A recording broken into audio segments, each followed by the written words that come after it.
জেএফকে তে ইনফরমেশন ছিল বাংলাদেশ ডেলিগেশনের সাথে কোনো টেররিস্ট ঢুকতে পারে, যে কারণে আমাদের প্রধান উপদেষ্টার কার্যালয় থেকে যে বিবৃতিটা দেওয়া হয়েছে সেই বিবৃতিটা আছে হলো যে ভিসা সংক্রান্ত জটিলতার কারণে উনি তাদেরকে ভিআইপি দিয়ে নিতে পারেন নাই।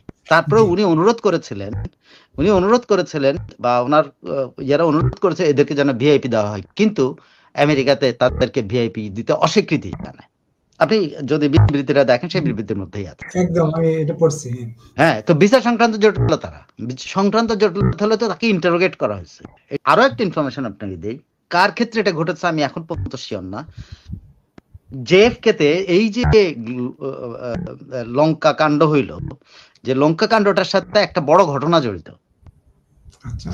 সেটা প্রধান উপদেষ্টার যে ইয়ে আছে, আপনি খেয়াল করেন ওখানে একটা বিবৃতি, আপনি বিবৃতিটা দেখেন, বিবৃতির মধ্যে আছে যে এটা তাদের দোষ না, তারা ভিআইপি প্রোটোকল নিয়ে সবাইকে বের করে নিতে চাচ্ছিলেন, কিন্তু কয়েকজনের ভিসা সংক্রান্ত সমস্যা হয়েছে। কয়েকজন, ওইটা কিন্তু একজন বলে নাই, কিন্তু এখানে কিন্তু একজনের ভিসা সংক্রান্ত সমস্যা হয়েছে। তাকে টেররিস্ট হিসাবে ইন্টারোগেট করা হয়েছে 1.5 ঘন্টা ধরে।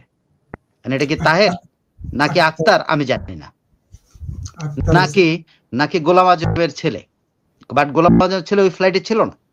তার মানে ওইখানে জেএফকে তে ইনফরমেশন ছিল বাংলাদেশ ডেলিগেশনের সাথে কোনো টেররিস্ট ঢুকতে পারে, যে কারণে আমাদের প্রধান উপদেষ্টার কার্যালয় থেকে যে বিবৃতিটা দেওয়া হয়েছে সেই বিবৃতিটা আছে হলো যে ভিসা সংক্রান্ত জটিলতার কারণে উনি তাদেরকে ভিআইপি দিয়ে নিতে পারেন নাই। তারপরে উনি অনুরোধ করেছিলেন বা ওনার যারা অনুরোধ করেছে এদেরকে যেন ভিআইপি দেওয়া হয়, কিন্তু আমেরিকাতে তাদেরকে ভিআইপি দিতে অস্বীকৃতি জানায়।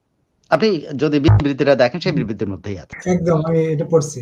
হ্যাঁ, তো ভিসা সংক্রান্ত জটিলতা হলে তো তাকে ইন্টারোগেট করা হয়েছে। এটা জেএফকে এর কিন্তু সাধারণ ঘটনা। এই যে শাহরুখ খানকেও কিন্তু আটকেছে, সালমান খানকেও আটকায় দেয়। ওরা যখন যাকে মন চায় ওই যে বাংলা নাম না মুসলমান নাম দেখলে এরকম তাদের একটা সন্দেহ জাগে, সেটার কারণ হয়েছে। কিন্তু বাকি সবাই একটা ভিআইপি একটা প্রতিনিধি বাণিজ্যিক ফ্লাইটে গেছে, সেই ফ্লাইটে নামার পরে তাদের কাছে নিশ্চয়ই ইনফরমেশন আছে যে এরা এরকম একটা আসছে এবং তাদের সবার ভিআইপি প্রোটোকল নিশ্চিত করা হয়েছে। তার মধ্যে একজনের কেন এটা সমস্যা হলো? একজন আমি বলছি, কিন্তু ওনারা বলছে কয়েকজনের। আমার যেটা শুনেছি মাত্র একজনের হয়েছে।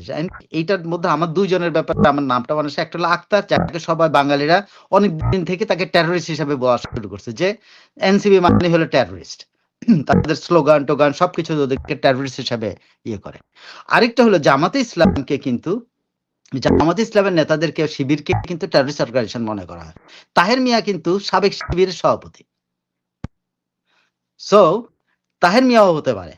কে হয়েছে এটা আমি জানি না। আপনি আরেকটা জিনিস দেখবেন, এখানে যুক্তরাজ্য থেকে আসা একজন কি বলে বিএনপি নেতা, খোকন বা এরকম কেউ নামে একজন বিএনপি নেতা, তিনি কিন্তু এই পুরা ক্রাউডকে কিন্তু কনফিউজ করছেন বারবার। তিনি যখন এখানে আটকে গেছেন তিনি বাইরে এসে কিন্তু বারবার বলছেন যে ওনারা ভিআইপি দিয়ে চলে গেছেন, কিন্তু তাহেরের লোকজন কিন্তু যায় না, কারণ তারা জানতো তাহের এখানে আটকে আছে। আমার এই জন্য মনে হয় এটা না, এটা তাহের, কারণ সে সাবেক শিবির নেতা। এটা তাহেরের লোকরা কিন্তু ওখানে অবস্থান করছিল। আপনি পুরো ভিডিওটা যদি দেখেন, তাহেরকে কিভাবে যখন ধরেন 2 ঘন্টা বা 2.5 ঘন্টা পরে যখন বের হয়েছে, তখন 3 জায়গা থেকে কিন্তু তাহেরকে দেওয়ার স্লোগান হচ্ছে, 3 জায়গায়। আমাদের প্রথম দিকে আমাদের মির্জা ফখরুল সাহেব হাসতেছিলেন এবং আক্তারও হাসতে হাসতে বেরিয়েছে, যারাও হাসতে হাসতে বেরিয়েছে। আক্তারের পাশেই ছিল কিন্তু Taher. All of a sudden কিন্তু তাহের নাই, তাহের নিখোঁজ। 3 জায়গায় কিন্তু তখন তাহের ভাইকে জিন্দাবাদ দিয়েছে, সেখানে কেউ ফখরুল ভাই জিন্দাবাদ দেয় নাই। কারণ কি জানেন? ওই যে খোকন, সেই খোকন বিএনপি নেতা খোকন, সে কিন্তু এখানে এসে বারবার প্রচার করছে যে সবাই চলে গেছে, আপনারা চলে যান, বিএনপির লোকজন চলে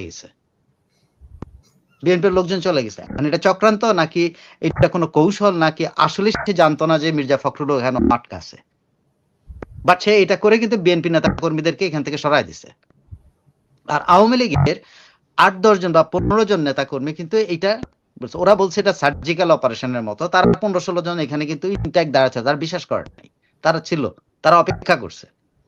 এবং তাদের সন্দেহটাই ঠিক হয়েছে। কারণ তারা সন্দেহ করছে কেন জানেন? কারণ জামাত ওখান থেকে যায়নি। জামাত 3 জায়গায় কিন্তু দাঁড়ায় ছিল এবং তাহেরকে জাস্ট ছো মেরে সরাই নিয়ে গেছে।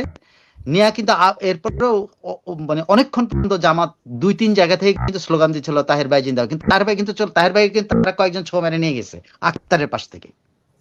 সেই আক্তার কিন্তু রাস্তাতে মার খেলো। আপনি দেখছেন যে মির্জা ফখরুলের হাত ধরে টানাটানি করতেছিল একজন জামাতের লোক, সে মির্জা ফখরুল চিৎকার করে বলছিল আমার হাত ধরে টানাটানি করতেছেন কেন।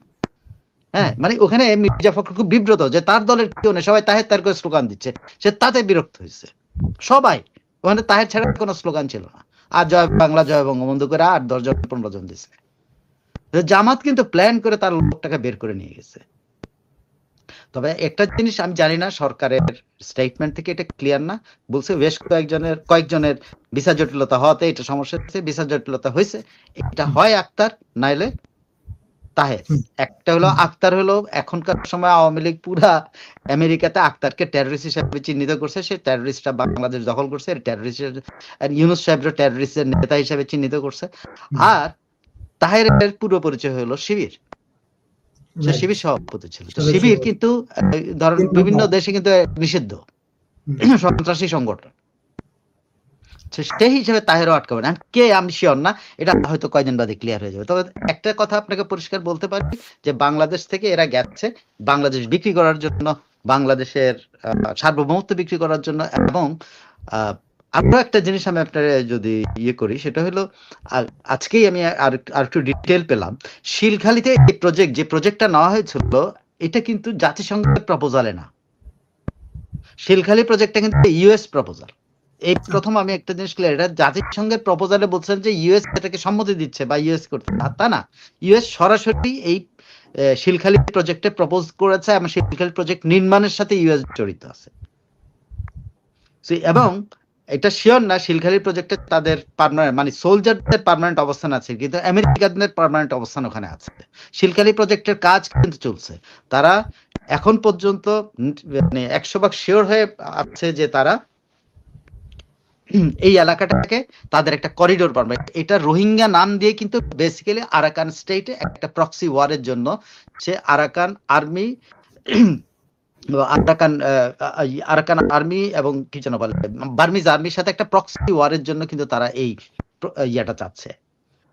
শিলখালির পাশাপাশি আপনি 2টো দ্বীপ বা 3টা দ্বীপ তারা ইয়ে করছে, তার মধ্যে একটা দ্বীপের নাম আমি জানি না, তবে একটা দ্বীপ হলো সেন্ট মার্টিন আর একটা হলো মহেশখালী। এই দুইটাকে কিন্তু তারা টার্গেট করেছে। এই দুইটাতে তারা বহুত ইয়া করে ওদের প্রজেক্ট, এই প্রজেক্ট বাস্তবায়নের জন্য কিভাবে তাদের ডিফেন্সের ইয়ে করবে সেটা করার জন্য তারা কিন্তু এগিয়ে নিচ্ছে। আর চিটাগং এয়ারপোর্টের একটা অংশ এবং কক্সবাজারের এয়ারপোর্টের একটা অংশ, মানে এটা লিজ দেওয়ার মতো, যে আমেরিকান কোন বিমান আসলে সে বিমানটা ওই লিজের অংশের মধ্যে থাকবে, এইটার কিন্তু তারা ব্যবস্থা করেছে।